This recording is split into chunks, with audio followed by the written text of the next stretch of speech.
Welcome back, beautiful and amazing human beings. And of course, this week we're going to do something different, like we always do pretty much every video. And if there's one thing that is true about 2017 is the impact that cryptocurrencies and Bitcoin not only had on the financial and central banking system, but also the community of freedom, libertarian, hippies, whatever. A lot of people made a lot of money off cryptocurrencies, and it is revolutionizing the way we live our life. So I thought, being a novice, being a newbie, there should be a show once a week describing everything important that happened in Bitcoin. I couldn't find it. Maybe I didn't even look. But I made a post on Facebook saying, is there a cryptocurrency expert that would love to do a show with me that could explain some of these things and go over the most important stories with me? The person who answered was of course, Josh of World Alternative Media. And he said, no. And then I said, okay, Josh, once a week. And he said, yeah. So here it is. We have Josh of World Alternative Media joining us here today. And Josh is going to start off today with describing the most important story that happened this week, of course, in the cryptocurrency world. Glad to be joining you, Luke. One cannot have looked at the cryptocurrency market this week without noticing a major, I guess you could call it correction. It was a big dip. And the reason behind that was due to a Reuters report claiming that South Korea was going to attempt to ban cryptocurrencies. And they cracked down on a big exchange in South Korea, which led to a lot of panic selling. Now, basically, it was the Justice Minister of South Korea that made a small statement. Reuters took it, ran with it without actually looking into the story and doing their own due diligence and actually informing themselves. But the reality is, it was just a Justice Minister saying something. It led to a bunch of panic or FUD. There's a lot of fear in the market, and there's a lot of misunderstanding and doubt and etc. So basically, it led to a big sell-off. But it wasn't a big deal because the people of South Korea spoke very strongly that they do not wish to see a ban. There was really no ban planned in the first place, but there was a lot of media, nonsense that was kind of, messing with the market. So right now, there is actually a petition. 100,000 signatures have filed to reject cryptocurrency trading ban proposals in South Korea, as well as 30,000 signatures were filed to remove two ministers, the Justice Minister and the Finance Minister in South Korea, due to this attempted move. But of course, it was all FUD. There was absolutely nothing to the story, and it was just another attempt by mainstream media, government, and banks to attempt to scare people away from Bitcoin because there's something very revolutionary happening to the monetary system and politics in the cryptocurrency space. So wow, I mean, that's fascinating. A mainstream media company got something wrong and had very negative effects on a lot of people.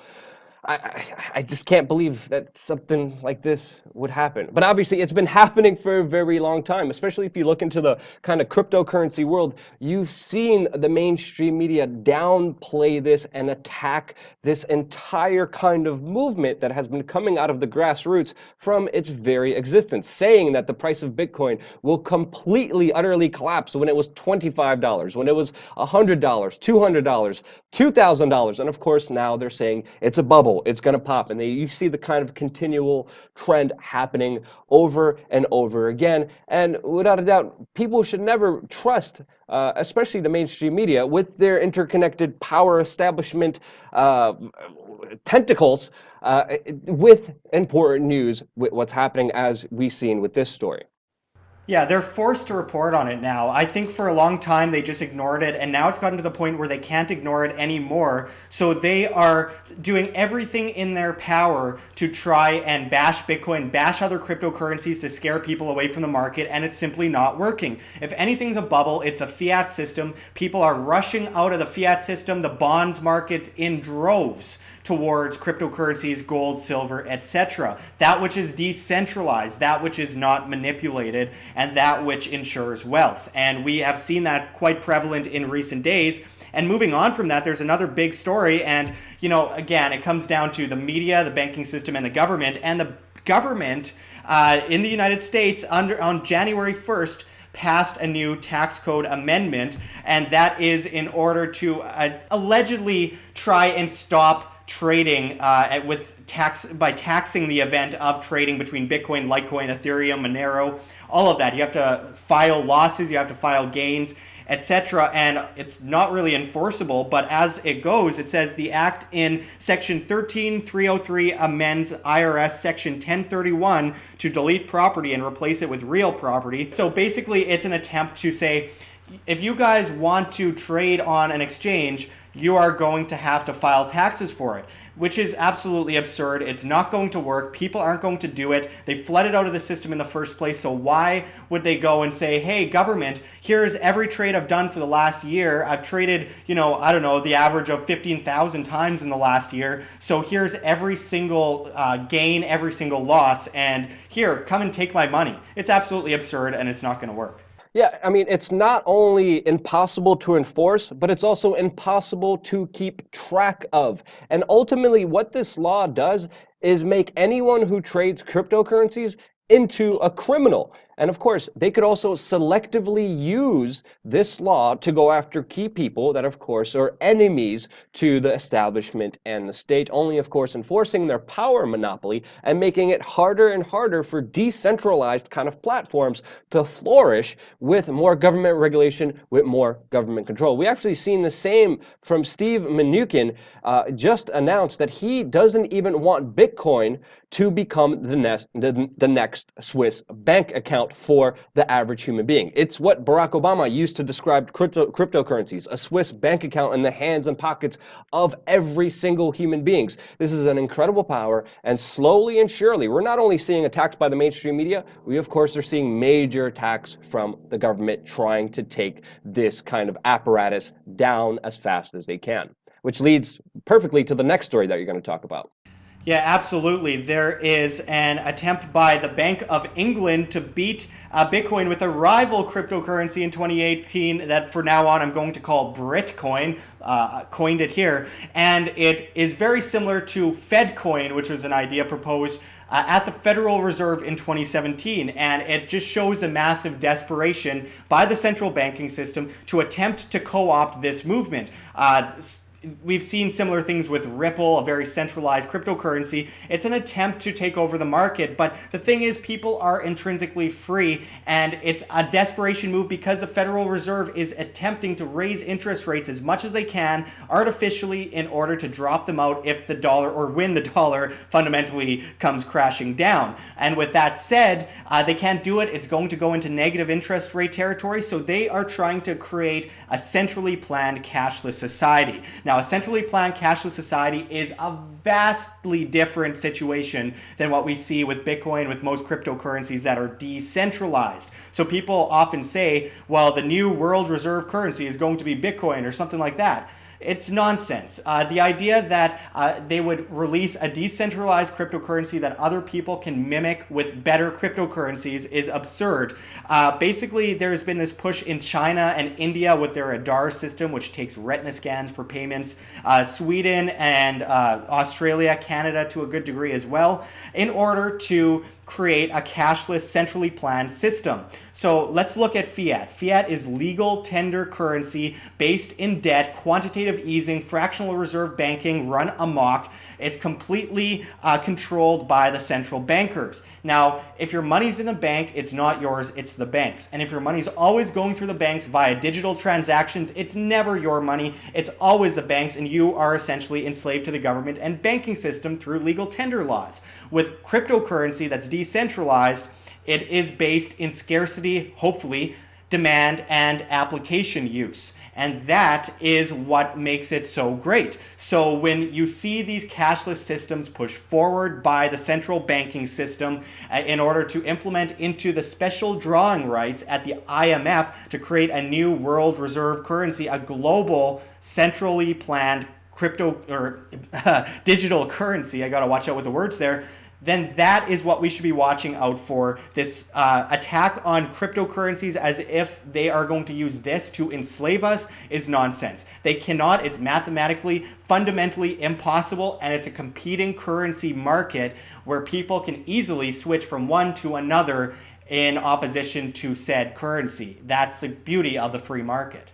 And just like we're seeing the UK government make their move just now, we also have seen similar moves by Russia, by Facebook, by Goldman Sachs, trying to put their foot into the door of this whole kind of cryptocurrency revolution that's happening at the same time when the government is trying to crush down on the real kind of decentralized platforms that are out there so they could push these kind of new supposed cryptocurrencies that will ultimately revert back to the old kind of monetary system that we have now that is controlled by, of course, the very few. Now, it's very interesting that you brought up this kind of debate, because I've been seeing this debate and this kind of chatter going on for a very long time, whether Bitcoin and cryptocurrencies will bring in the cashless society where everything is tracked, which, when you look at the blockchain, there's really nothing really autonomous. There's really nothing secretive about where your Bitcoin goes on the public ledger. So I've seen a lot of people talk about the NSA documents that came out in the 1990s talking about creating an own cryptocurrency. There's the fact that no one knows who created Bitcoin. So I understand where a lot of that fear and speculation comes from. And the whole cryptocurrency world, to say the least, is filled with speculation. So I understand some people's kind of hesitations towards even accepting or going fully into this thing. I mean, I've been hesitant for a while. I don't know how you've been, because you do see a lot of pushback, but you also do see a lot of amazing opportunity in this entire world. And when I do see big banksters and when I do see government officials criticize cryptocurrencies, it gives me hope, and it shows that it possibly is going in the right direction. But I think ultimately, no one really knows. Yeah, when you see people like Warren Buffett, who bails out bubbles, housing bubbles, etc., and loves banks like Wells Fargo, which defrauded countless people and was caught in a court of law doing so, they're attacking gold and Bitcoin, which is a big red flag, because for people who they hate gold, but they hoard gold. Just like these big banks across the world, Deutsche Bank, they attack gold, but they hoard gold. And we see the same thing with Jamie Dimon attacking Bitcoin, but hoarding cryptocurrencies and attempting to push his own idea of a cryptocurrency. Look, there is definitely an attack, and then there's also a buy-up of cryptocurrencies by banks. There's no doubt that there is some sketchy relevance when you look at that NSA documentation, but it doesn't really apply. So when you look at that NSA documentation, it doesn't really quite go into decentralization. It goes into a digital currency on a blockchain kind of system, which would be pushed in order to kind of push people under that and spy on them, etc. But why would they put out a cryptocurrency that allows others to take the idea, run with it, and create their own and separate from that original cryptocurrency? If it was just going to pull away from the central banking system, it doesn't benefit them to do so. And while there's a lot of attacks, I have been hesitant for a long time. I was hesitant when I first learned about it in 2009, when it was at about 7 cents, and a friend of mine told me to put $2,000 into it, and I didn't. And today, that would be worth, well, you could do the math, 7 cents to around $14,000. I'd be very happy, and not having to depend on YouTube monetization, which they don't do anyway, to live. So I think that it's really important that people understand the upside to this, the opportunity to this, the innovation that can be built on top of this to create our own free market system with competing currencies. And you cannot stop a good idea whose time has come, as so many people have said before. So as we build on this, we will see innovation. There's the attack by possible quantum computing, but the blockchain technology is growing at a faster rate than that is. So therefore, they're going to just keep having to catch up. And people have often said things like Bitcoin, they're a bubble, and they're a trap, they're a bubble. Well, I think the real bubble is a fiat system, and people say that, there's going to be a time when people try to flood out of the cryptocurrency market and won't be able to, because they won't be able to sell off, kind of like stock market crashes. Well, in my opinion, I think it's going to be different than that. I think it's going to be people trying to flood out of the fiat system and not being able to sell off what they have left. We've seen what's happened hundreds of times throughout history with fiat centrally planned systems. Going back to 1024 AD in China, hundreds of fiat currencies have failed, and the only one that hasn't failed is the US dollar, and it's on its way over to that pile of wreckage. We have seen that the fundamentals are no longer on the table due to the level of manipulation in the monetary system. So you can't put a date on the crash, but it's going to happen. That's why it's good that people diversify and prep in any way they can. Now, this is not meant as financial advice. For legal reasons, I have to say that this is my opinion.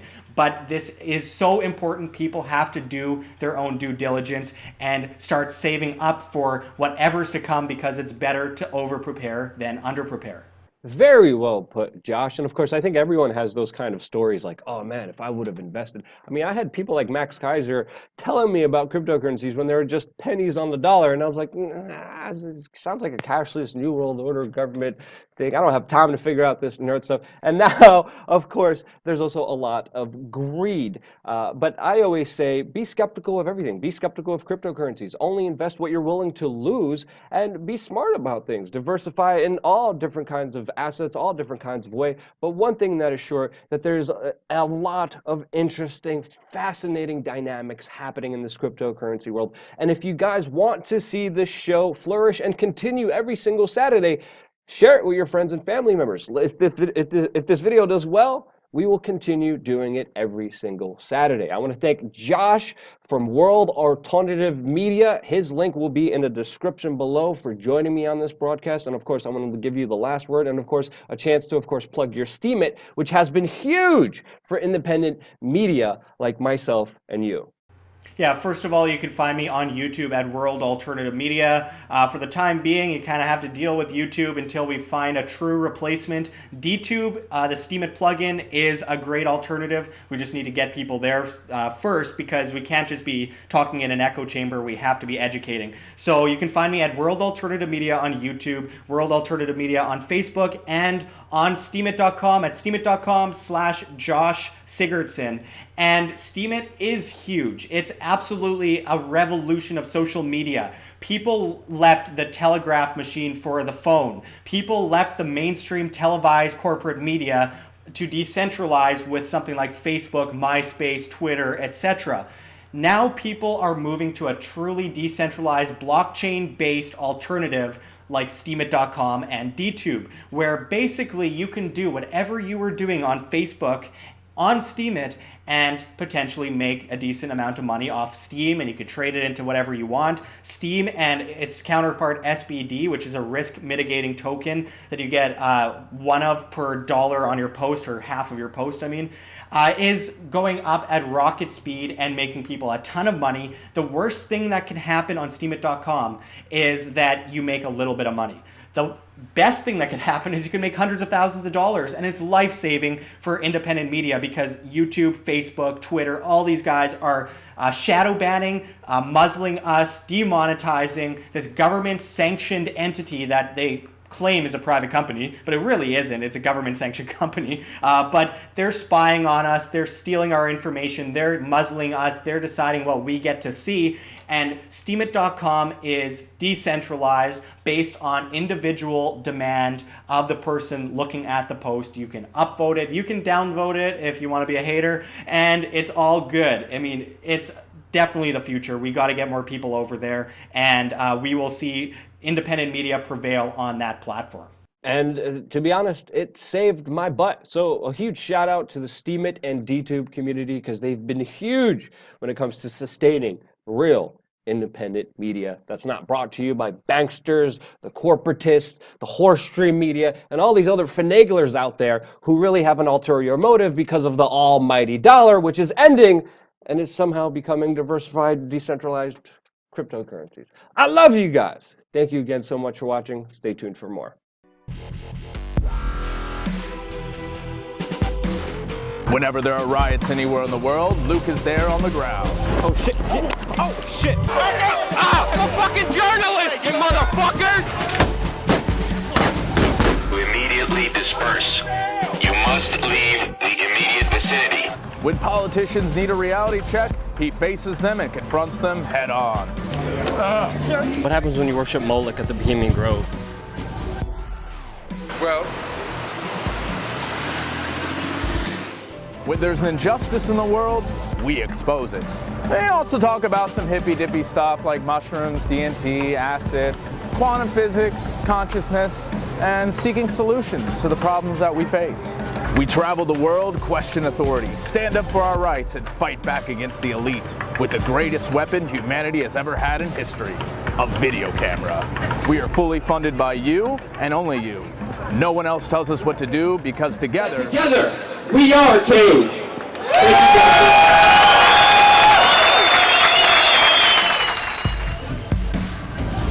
New videos every Sunday through Thursday. Subscribe.